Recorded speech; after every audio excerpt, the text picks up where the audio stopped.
ದ್ವಾದಶ ರಾಶಿಗಳಲ್ಲಿ ಮೂರನೇ ರಾಶಿ ಮಿಥುನ ರಾಶಿ. ಆರ್ದ್ರ ನಕ್ಷತ್ರ, ಮೃಗಶಿರ ಹಾಗೆ ಪುನರ್ವಸು ನಕ್ಷತ್ರಗಳಿಂದ ಅಡಕವಾಗಿರುವಂತಹ, ಜೊತೆಗೆ ಬುಧನ ಆಧಿಪತ್ಯ ಹೊಂದಿರುವಂತಹ ಈ ರಾಶಿಯವರಲ್ಲಿ ಯಾವ್ಯಾವ ರೀತಿ ಸಮಸ್ಯೆಗಳು ಕಾಣಿಸ್ಕೊಳ್ಳುತ್ತೆ? ಹಾಗೆ ಈ ಸಮಸ್ಯೆಗಳಿಗೆ ಯಾವ ಯಂತ್ರಗಳಿಂದ ಪರಿಹಾರ ಸಿಗುತ್ತೆ ಗುರುಜಿ? ಧನುರಾಶಿಗೆ ಒಳ್ಳೆಯದಾಗಲಿ ಅಥವಾ ಕೆಟ್ಟದ್ದಾಗಲಿ ಅನೇಕ ರೀತಿಯಲ್ಲಿ ಅದು ತನ್ನದಾದಂಥ ಒಂದು ವಿಚಾರವನ್ನು ಅವರ ಜಾತಕದಲ್ಲಿರುವಂಥ ಗ್ರಹಗಳ ಮೂಲಕ ಅದು ಪಡೀತದೆ.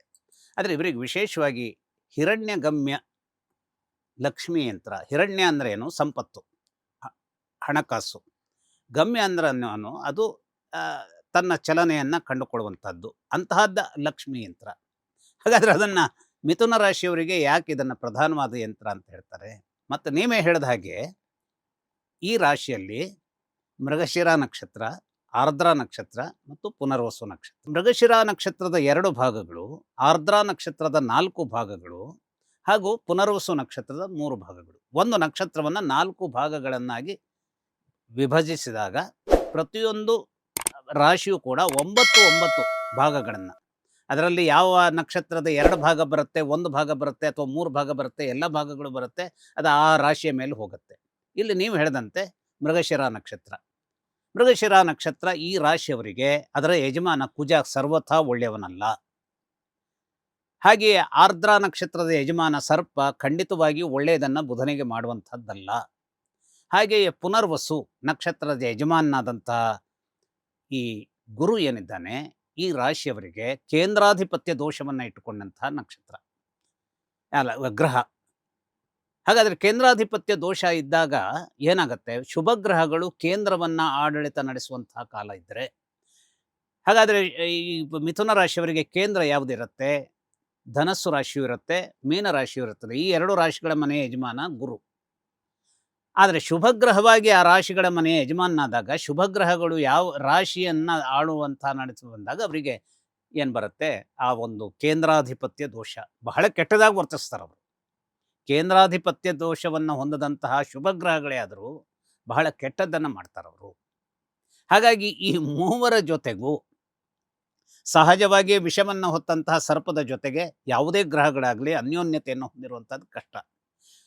ಆ ಆ ಸಂದರ್ಭದ ಆ ಒಂದು ಸಂಯೋಜನೆಯ ಕಾರಣಕ್ಕಾಗಿ ವಿಶೇಷವಾದಂಥ ಯಾವುದೋ ಒಂದು ಘಟಕ ಅಲ್ಲಿ ಇದ್ದಲ್ಲಿ ರಾಹು ಕೂಡ ಒಳ್ಳೆಯದನ್ನು ಒಂದು ಗ್ರಹದ ಮೂಲಕವಾಗಿ ಮಾಡಿಸುವಂಥದ್ದು ಇರುತ್ತೆ. ಆದರೆ ಅವನ್ನೆಲ್ಲ ಸರಿಯಾಗಿ ಸ್ಟಡಿ ಆಗಬೇಕು. ಆದರೆ ಈ ಮಿಥುನ ರಾಶಿಯವರ ತೊಂದರೆ ಏನು ಅಂತಂದರೆ, ಈ ಒಂದು ಮೃಗಶಿರ ನಕ್ಷತ್ರ ಒಂದು ರೀತಿಯ ಉದ್ವಿಗ್ನತೆಯನ್ನು ಅಥವಾ ಕೋಪವನ್ನು ಹೊಂದದಂತಹ ನಕ್ಷತ್ರವಾಗಿ, ಈ ಒಂದು ಆರ್ದ್ರ ನಕ್ಷತ್ರದ ಇದು ಸರ್ಪದ ಯಜಮಾನತ್ವದಲ್ಲಿರೋದ್ರಿಂದ ಉರಿಯಾದ ವಿಷವನ್ನೂ ಹೊತ್ತದ್ದ ಕಾರಣಕ್ಕಾಗಿ ಪುನರ್ವಸು ನಕ್ಷತ್ರದ ಜ್ಞಾನ ಸಂಪತ್ತು, ಆ ಪುನರ್ವಸು ಗುರು ಅದರ ಯಜಮಾನಾಗಿರೋದ್ರಿಂದ ಜ್ಞಾನ.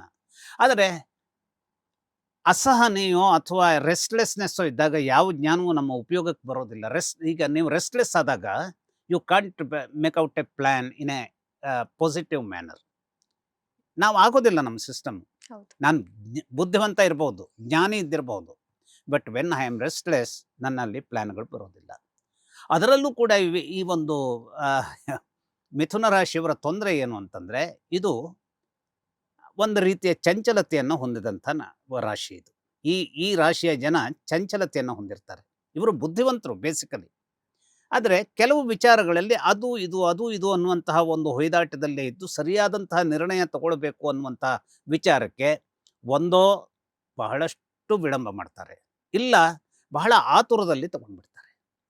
ಯಾವುದೋ ಒಂದು ಭಾಗದಲ್ಲಿ ಅವರು ತಗೊಂಡಂಥ ನಿರ್ಣಯ ಸರಿ ಹೊಂದುವಂಥದ್ದು ಇದ್ದಿರಬಹುದು, ಆದರೆ ಇನ್ನೊಂದು ಭಾಗದಲ್ಲಿ ಅದು ಸ್ವಲ್ಪ ಸಫರ್ ಆಗೋದಕ್ಕೂ ಸಾಧ್ಯತೆ ಇರುತ್ತೆ. ಯಾಕೆಂದರೆ 2 ರೀತಿಯ ವಿಚಾರಗಳಲ್ಲಿ ನಾಣ್ಯದ 2 ಮುಖಗಳನ್ನು ನಾವು ನೋಡಬೇಕು. ಹೌದು, ಆದರೆ ನಾವು ಜಿಲೇಬಿಯ ರೂಪದಲ್ಲೇ ತಿಂದಾಗ ಅದೊಂದು ಖುಷಿ ಇರುತ್ತೆ ಹೊರತು, ಜಿಲೇಬಿಯಲ್ಲಿ ಸಕ್ಕರೆ ಇದೆ, ಜಿಲೇಬಿಯಲ್ಲಿ ಎಣ್ಣೆ ಇರುತ್ತೆ, ಜಿಲೇಬಿಯಲ್ಲಿ ಇನ್ನೊಂದೇನೋ ಇರುತ್ತೆ, ಈ ಘಟಕಗಳನ್ನು ನಾವು ಪ್ರತಿಯೊಂದನ್ನು ಎನಲೈಸ್ ಮಾಡ್ಕೊತಾ ತಿಂದರೆ ಅದು ನಮಗೆ ವಿಷವನ್ನು ಕೊಡಬಹುದು ಅನ್ನುವಂತಹ ಗ್ರಹಿಕೆ ನಮ್ಮ ಆರೋಗ್ಯದ ಪ್ರಜ್ಞೆ ಅಥವಾ ಇವತ್ತಿನ ಆಧುನಿಕ ಏನು ವಿಜ್ಞಾನ ನಮಗೆ ಆ ರೀತಿಯಲ್ಲಿ ಬೋಧನೆ ಮಾಡೋದ್ರಿಂದ ನಾವು ಹೆದರ್ತಾ ಇರ್ತೇವೆ. ಇದು ಜಿಲೇಬಿಯ ಬಗ್ಗೆ ಇದ್ದಿರಬಹುದು, ಅದೇ ಬದುಕಿನ ಸಂಪೂರ್ಣವಾದ ಎಲ್ಲ ವಿಚಾರಗಳ ಬಗ್ಗೆಗೂ ಇವರ ಹೊಯ್ದಾಟ ಇರುತ್ತೆ. ಲಕ್ಷ್ಮಿಯು ಚಂಚಲೆ ಅಂತ ನಮ್ಮಲ್ಲಿ ಹೇಳುವಂಥದ್ದು ಒಂದು ಇದಿದೆ. ಲಕ್ಷ್ಮಿ ಅವಳು ನಿಂತಲ್ಲಿ ನಿಲ್ಲೋದಿಲ್ಲ. ಇವತ್ತು ಒಬ್ಬನನ್ನು ಕೋಟ್ಯಾಧೀಶನನ್ನಾಗಿ ಮಾಡಬಹುದು. ಆದರೆ ನಾಳೆ ಯಾವುದು ಅಷ್ಟೇ ವೇಗದಲ್ಲಿ ಅವನನ್ನು ಭಿಕ್ಷುಕನನ್ನಾಗಿಯೂ ಮಾಡುವಂಥ ಒಂದು ಸಾಧ್ಯತೆ ಇರುತ್ತೆ. ಅಂದರೆ ಲಕ್ಷ್ಮಿಯನ್ನು ಸಾಮಾನ್ಯವಾಗಿ ಚಂಚಲ ಯಾಕೆ ಹೇಳ್ತಾರೆ ಅಂತಂದರೆ, ಅವಳು ನಿಂತಲ್ಲಿ ನಿಲ್ಲೋದಿಲ್ಲ. ಕೆಲವರು ಶ್ರೀಮಂತರ ಬಗ್ಗೆ ನಾವು ಮಾತನಾಡ್ತೇವೆ. ನಮ್ಮ ಕನ್ನಡದಲ್ಲಿ ಅವರ ಮನೆಯಲ್ಲಿ ಲಕ್ಷ್ಮಿ ಕಾಲು ಮುರಿದುಕೊಂಡು ಬಿದ್ದಿದ್ದಾಳೆ ಅಂದರೆ ಅವಳಿಗೆ ಅವಳಿಗೆ ಮತ್ತೆ ಬೇರೆ ಕಡೆಗೆ ಹೋಗ್ಲಿಕ್ಕೆ ಆಗಲ್ಲ, ಅಲ್ಲೇ ಇರಬೇಕು. ಹಾಗಾಗಿ ಅಲ್ಲಿ ಹಣ ತುಂಬ್ತಾನೆ ಇರುತ್ತೆ. ಅವಳ ಕಾಲು ಸರಿಯಾಗಿದ್ದು ಬಿಟ್ಟಿದ್ರೆ ಇಷ್ಟೆಲ್ಲ ಹಣ ಬರೋದು ಸಾಧ್ಯ ಇತ್ತಾ? ಹಾಗಾದ್ರೆ ಹಣ ಹೇಗೆ ಬರುತ್ತೆ ನಮಗೆ? ಹಣ ಈಗ ನಾನು ಒಂದು ಹೋಟೆಲನ್ನು ಇಟ್ಟೆ ಅಂತಂದರೆ ನನಗೆ ಬರೋದಿಲ್ಲ, ಇನ್ನೊಬ್ಬನೇ ಯಾರು ಮಾಡಿದಾಗ ಎಷ್ಟು ರೀತಿಯಲ್ಲಿ ಅವರಿಗೆ ಹಣ ಬರಬಹುದು ಗೊತ್ತಿಲ್ಲ. ಅದಕ್ಕೆಲ್ಲ ಬೇರೆ ಬೇರೆ ಬೇರೆ ಬೇರೆ ವಿಚಾರಗಳು ಇರ್ತವೆ, ಜಾತಕದ ಬೇರೆ ಬೇರೆ ಘಟಕಗಳು ಆ ವಿಚಾರದಲ್ಲಿ. ಆದರೆ ಮುಖ್ಯವಾಗಿ ಮಿಥುನ ರಾಶಿಯವರು ಹೊಯ್ದಾಡುವ ಚಾಂಚಲ್ಯದ ಪ್ರವೃತ್ತಿಯವರಾಗಿರೋದ್ರಿಂದ ಇವರ ಸಂಬಂಧವಾದಂತಹ ವಿಚಾರ ಹಣಕಾಸಿನ ವಿಚಾರದಲ್ಲಿ ಈ ಚಾಂಚಲ್ಯತೆಯಿಂದಲೇ ಹಣಕಾಸಿನ ವಿಚಾರವನ್ನು ಗಟ್ಟಿ. ಅದಕ್ಕೆ ನಾವು ನೋಡಿ ನಮ್ಮ ರೂಢಿಯಲ್ಲಿ ಹೇಳ್ತೇವೆ, ಲಕ್ಷ್ಮಿ ಮತ್ತು ಶಾರದೆ ಇವರಿಬ್ಬರು ವೈರಿಗಳು. ಶಾರದೆ ಇದ್ದಲ್ಲಿ ಲಕ್ಷ್ಮಿ ಇರೋದಿಲ್ಲ, ಲಕ್ಷ್ಮಿ ಇದ್ದಲ್ಲಿ ಶಾರದೆ ಇರೋದಿಲ್ಲ. ಇದು ಬಹಳ ಕ್ಲೀಶೆಯ ಮಾತು ಮತ್ತು ಅಂತಹ ಆಳವಾದ ಮಾತು ಅಲ್ಲ. ಸಂಪತ್ತು ಶಾರದೆ ಇರುವಲ್ಲೂ ಬರುತ್ತೆ, ಸಂಪತ್ತಿರುವಲ್ಲಿಯೂ ಶಾರದೆ ಬರ್ತಾಳೆ. ಆದರೆ ಸಾಮಾನ್ಯವಾಗಿ ಒಂದಲ್ಲ ಒಂದು ಊರಿನಲ್ಲಿ ಒಬ್ಬ ಬಡ ಬ್ರಾಹ್ಮಣನಿದ್ದ. ಬ್ರಾಹ್ಮಣ ಅನ್ನುವಂಥದ್ರ ಸಂಕೇತ ಏನು? ಅವನು ಸ್ವಲ್ಪ ತಿಳಿದವನು.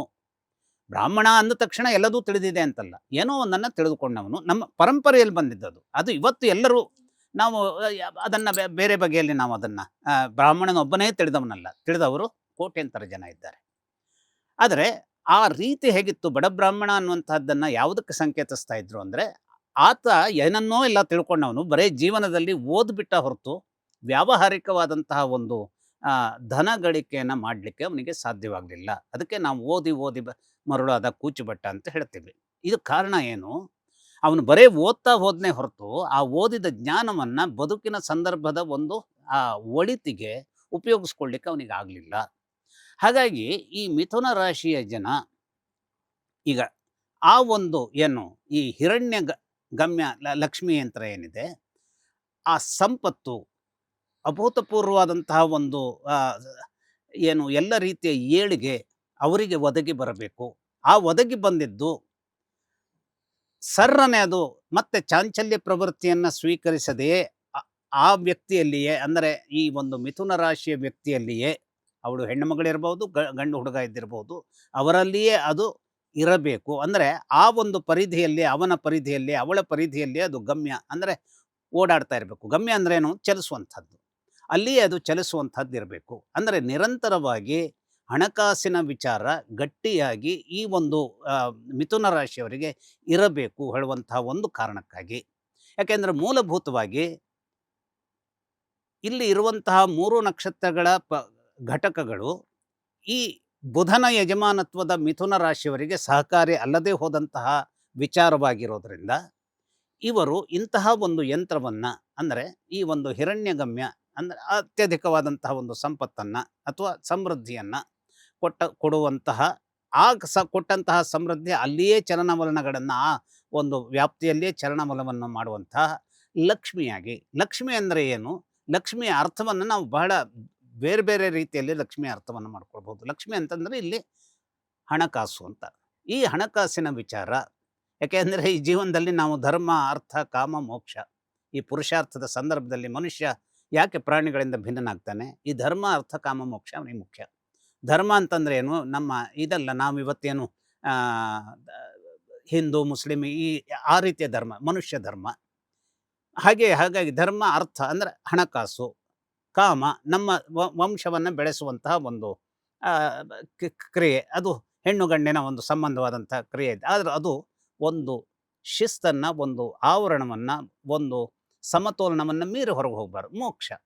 ಮೋಕ್ಷ ಅದು ಬರ್ತೋ ಇಲ್ವೋ, ಅದು ಒಂದು ದಿನ ಆ ಒಂದು ನಾವು ಏನು ಹೇಳ್ತೀವಿ, ಒಂದು ಹುಟ್ಟಿದವನಿಗೆ ಸಾವು ಇದ್ದೇ ಇದೆ.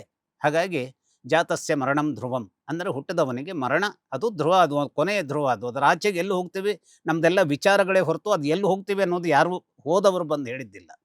ಹಾಗಾಗಿ ಈ ಎಲ್ಲವನ್ನೂ ಗಮನಿಸಿಕೊಂಡಾಗ ಈ ಒಂದು ಬುದ್ಧಿಯನ್ನೇ ತನ್ನ ಕಾಯಕವನ್ನಾಗಿ ಮಾಡಿಕೊಳ್ಳಬಹುದಾದಂತಹ ಒಬ್ಬ ಏನು ಬುಧನ ಯಜಮಾನತ್ವದ ಮಿಥುನ ರಾಶಿಯ ವ್ಯಕ್ತಿಗಳಿಗೆ ಹಣಕಾಸಿನ ಸಮೃದ್ಧಿ ಒದಗಿ ಬರಲಿ ಅನ್ನೋದರ ಬಗ್ಗಾಗಿ ಈ ಹಿರಣ್ಯಗಮ್ಯ ಲಕ್ಷ್ಮಿ ಯಂತ್ರವನ್ನು ಧರಿಸುವಂಥದ್ದು ಅವರ ಜೀವನದ ಒಳಿತಿನ ಅಥವಾ ಅನೇಕ ರೀತಿಯ ಒಂದು ಆಹ್ಲಾದದಾಯಕವಾದಂಥ ಬದುಕನ್ನು ನಡೆಸೋದಕ್ಕೆ ಕಾರಣವಾಗುವಂಥ ಒಂದು ಸಂಜೀವಿನಿ ಅದಾಗೋದ್ರಿಂದ ಅದನ್ನು ಯಂತ್ರವನ್ನು ಸಾಧಾರಣವಾಗಿ ಧರಿಸ್ಕೊಂಡ್ರೆ ಒಳ್ಳೆಯದಾಗತ್ತೆ ಅನ್ನುವಂಥದ್ದು ಒಂದು ನಂಬಿಕೆ. ಧನ್ಯವಾದ ಗುರುಜಿ. ಲೇಟೆಸ್ಟ್ ಹಾಗೂ ಇಂಟ್ರೆಸ್ಟಿಂಗ್ ಸುದ್ದಿಗಳಿಗಾಗಿ ಬಾಸ್ ಟಿವಿ ಕನ್ನಡ ಚಾನೆಲ್ನ ಸಬ್ಸ್ಕ್ರೈಬ್ ಮಾಡಿ. ಹಾಗೆಯೇ ಬೆಲ್ ಐಕಾನ್ ಪ್ರೆಸ್ ಮಾಡಿ. ಇದರ ಜೊತೆಗೆ ಫೇಸ್ಬುಕ್, ಇನ್ಸ್ಟಾಗ್ರಾಮ್, ಎಕ್ಸ್ನಲ್ಲೂ ಮಿಸ್ ಮಾಡದೆ ಫಾಲೋ ಮಾಡಿ.